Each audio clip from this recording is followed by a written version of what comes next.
आणि मुख्यमंत्री फडणवीस अहिल्यानगरमध्ये फुगडी खेळले. अहिल्यानगर जिल्ह्यातील सप्ताहात भक्तिमय वातावरणात मुख्यमंत्री देवेंद्र फडणवीस सहभागी झाले आणि याच कार्यक्रमात काही क्षणांसाठी राजकारण बाजूला ठेवून थेट फुगडी खेळताना दिसले. सोनियाचा दिन आज उगवला या अभंगाच्या तालावर मान्यवरांनी फुगडीचा आनंद घेतला. या प्रसंगाचा व्हिडिओ आता चर्चेचा विषय ठरत आहे. राहाता तालुक्यातील आयोजित महंत गंगागिरी महाराजांच्या अखंड हरिनाम सप्ताहाच्या काल्याच्या कीर्तनानिमित्त विशेष सोहळ्याचे आयोजन करण्यात आले होते. या कार्यक्रमाला मुख्यमंत्री देवेंद्र फडणवीस, उपमुख्यमंत्री एकनाथ शिंदे, जलसंपदा मंत्री तथा पालकमंत्री राधाकृष्ण विखे पाटील यांच्यासह अनेक मान्यवर उपस्थित होते. यावेळी सरला बेटच्या विकासाबाबत मुख्यमंत्री फडणवीस यांनी महत्त्वाची माहिती दिली.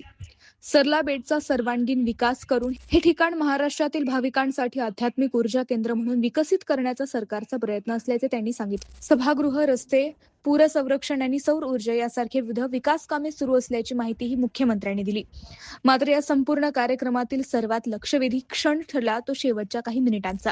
सोनियाचा दिन आज उगवला या अभंगाच्या तालावर वातावरण भक्तिमय झालं आणि उपस्थित मान्यवरांनी चक्क फुगडी खेळण्याचा आनंद घेतला. राजकारणाच्या व्यासपीठावर नेहमी गंभीर भूमिकेत दिसणारे मुख्यमंत्री फडणवीस मात्र सरला बेटावर भक्तीच्या वातावरणात फुगडी खेळताना दिसले. म्हणजे यासाठी एक लाईक तर बनतोच.